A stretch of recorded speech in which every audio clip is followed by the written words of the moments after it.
ये खबर KR मंगलम university द्वारा प्रस्तुत की गई है। क्या ईरान और भारत ने अब एक प्लान बना लिया है? दरअसल ईरान अमेरिका जंग के बाद से पश्चिम एशिया में हालात लगातार गंभीर बने हुए हैं। इसका जो असर है वो पूरी दुनिया भर के देशों में नजर आ रहा है और भारत भी इससे अछूता नहीं है। इसी बीच ईरान के विदेश मंत्री अब्बास अराक्ची भारत यात्रा पर होंगे और यहाँ पर अब ये सवाल उठ रहा है कि आखिर कौन कौन से मुद्दों पर बातचीत होने वाली है, क्योंकि अब्बास अराक्ची और जयशंकर जब आमने सामने बैठेंगे, जब मिडल ईस्ट में हम देख रहे हैं कि युद्ध चल रहा है, तनाव अपने चरम पर है और चीजें सुलझने के बजाय और ज्यादा उलझती जा रही हैं, तो क्या ईरान और भारत ने अब यहाँ पर कोई प्लान बनाया है? इसके साथ जानकारी के लिए आज हमारे साथ जुड़े हैं विदेश मामलों के जानकार निपुण आलम मायन जी। उनसे जानेंगे सर, जहां हम एक तरफ देख रहे हैं कि युद्ध लगातार, जो युद्ध की स्थिति है, जो तनाव है वो बना हुआ है, उसी बीच अब ईरान के विदेश मंत्री अब्बास अराक्ची का भारत आना, इसके क्या मायने हैं और आखिर कौन कौन से मुद्दों पर, पहला सवाल की यहाँ बातचीत देखने को मिल सकती है?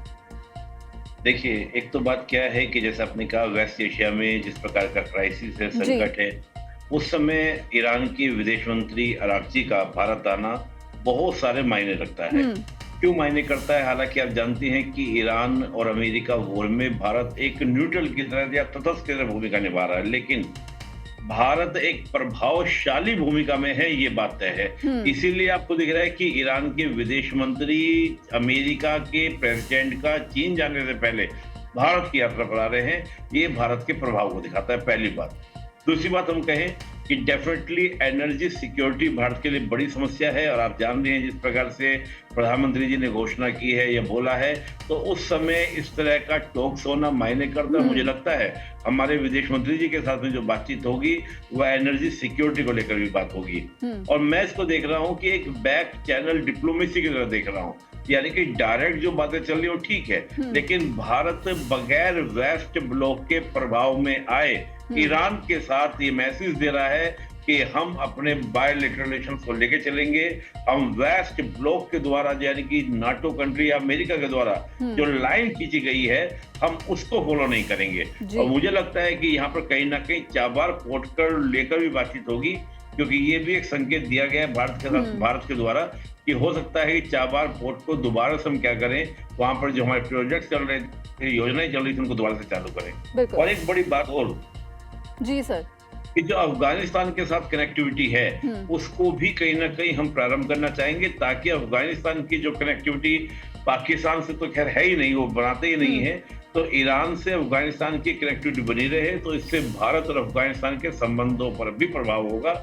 तो इसको आप मल्टी ऑब्जेक्टिव मान लीजिए कि इस बातचीत में या इस दौरे में बातें शामिल हों। बिल्कुल सर, यहाँ पर अगर हम बात करें तो ट्रंप और जिनपिंग की मुलाकात होने वाली है, वहीं दूसरी तरफ यहाँ पर भारत और ईरान आमने सामने बैठेंगे जब जयशंकर और पीएम मोदी के साथ अब्बास अराक्ची की मुलाकात होगी। तो क्या संकेत यहाँ पर, कौन सा बड़ा इशारा या फिर कुछ बड़ा देखने को मिल सकता है? बहुत सुंदर प्रश्न आपने किया और देखिए, वाकई में बड़ा शानदार प्रश्न आपका है। इधर चीन जो है अपना प्रभाव वैश्विक रूप से बनाने का प्रयास कर रहा है अमेरिका के साथ जी, लेकिन भारत भी इसमें पीछे नहीं रह रहा है। भारत ने क्या किया है, एक तरीके से ईरान के विदेश मंत्री को भारत बुलाकर या उनका दौरा होकर एक स्ट्रेटेजिक बैलेंसिंग भारत ने की है।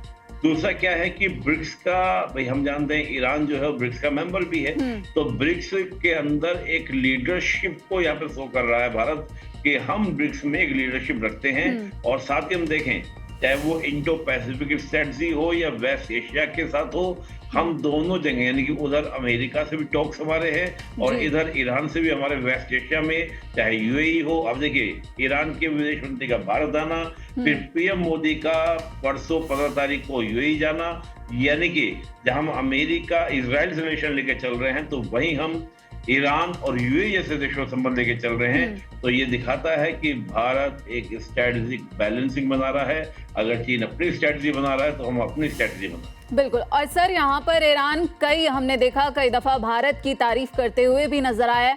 हॉर्मुज के मुद्दे की बात करें तो सर, यहाँ पर क्या, जब अब्बास अराक्ची पीएम मोदी से मुलाकात करेंगे, जब जयशंकर से मुलाकात करेंगे, तो हॉर्मुज पर कोई रास्ता निकलने को यहाँ पर मिल सकता है देखने को? देखिए, मैंने वही कहा ना कि ये तो मेन मुद्दा हमारा होगा बातचीत का, जी। क्योंकि इस समय सबसे बड़ा मुद्दा हमारा एनर्जी सिक्योरिटी है।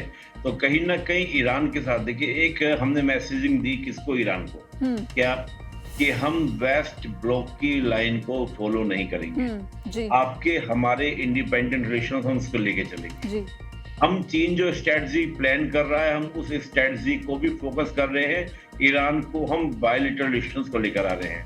तो मैं मान के चल रहा हूं कि बिल्कुल डेफिनेटली होर्मुज में हमारी सप्लाई ना रुके, हमारा जो भी इंपोर्ट एक्सपोर्ट होर्मुज से होता है वो बगैर किसी बैरियर के जारी रहे, ये बातचीत होनी है। बिल्कुल सर, यहाँ पर ईरान के उप विदेश मंत्री के बयान की बात करें तो उन्होंने एक बयान दिया है जिसमें सीधे तौर पर यह कहा है कि दुनिया अब दबाव की राजनीति नहीं बल्कि बराबरी और सम्मान चाहती है, और जो नई दिल्ली में बैठकें चल रही हैं ब्रिक्स को लेकर, वो असली जो बहुपक्षवाद मजबूत करने की कोशिश अब ईरान की तरफ से बताया गया। तो यानी कि एक बड़ा संदेश ट्रंप को अब भारत की तारीफ करते हुए ईरान देता हुआ नजर आ रहा है। और ब्रिक्स से ट्रंप, हमने देखा कि पहले भी ब्रिक्स को लेकर ट्रंप के ऐसे बयान आए हैं जिसमें उन्होंने कहा था कि मैं टैरिफ लगा दूंगा अगर ब्रिक्स जो है अपनी कोई करेंसी लेकर आता है। हालांकि देखिए सोनम जी, ब्रिक्स करेंसी की कभी भारत ने एक्सेप्ट नहीं किया है, क्योंकि ब्रिक्स करेंसी अभी केवल बातों में है, उसका किसी तरह का कोई बात अभी चर्चा में नहीं है। हालांकि ब्रिक्स करेंसी का एक नोट जरूर पुतिन साहब जब ब्रिक्स समिट हुई थी तो लेकर घूम रहे थे, उसमें बयान आया था, लेकिन भारत ने तभी क्लियर किया था कि अभी ऐसा कोई प्रस्ताव ब्रिक्स के पटल पर नहीं आया है, डॉक्यूमेंट में नहीं आया है, तो उस पर भी कोई बात करना क्या है, बेमानी है। तो मैं इस बात को लेकर चलो मान रहा हूँ। लेकिन दूसरी बात क्या है कि ईरान के थ्रू हम मैसेजिंग यही क्लियर दे रहे हैं, और ईरान इसी बात की हमारी तारीफ कर रहा है कि भारत तटस्थ होते हुए भी, लेकिन वेस्ट ब्लॉक के द्वारा जो खींची गई लाइन है कि ईरान के साथ कोई कोऑपरेट नहीं करेगा, हम उस लाइन पर नहीं चल रहे हैं। भारत केवल और केवल अपने नेशनल इंटरेस्ट देख रहा है, और नेशनल इंटरेस्ट है होर्मुज से हमारी सप्लाई, हमारी एनर्जी सिक्योरिटी, और चाबार पोर्ट पे जो प्रोजेक्ट्स हैं दोबारा से प्रारंभ हो। इन सब बातों को लेकर हम बात कर रहे हैं। मुझे एक बात और लगती है सोनम जी, अभी पीएम मोदी यूएई जा रहे हैं, तो यूएई से अगर हमारे इंपोर्ट एक्सपोर्ट होते हैं तो वो भी बाधा ना बने और इनमें भी कोई इशू क्रिएट ना हो, वो भी बात ईरान से जरूर होगी। वो भी बात ईरान से होती हुई नजर आएगी। जी सर, बहुत बहुत शुक्रिया सर आपका इस पूरी जानकारी के लिए। तो आपको बता दें कि यहाँ पर अब ईरान और भारत के बीच क्या कोई जो प्लान है जिसकी बात हो रही है, क्या हॉर्मुज के लिए जो रास्ता है वो निकलता हुआ नजर आएगा।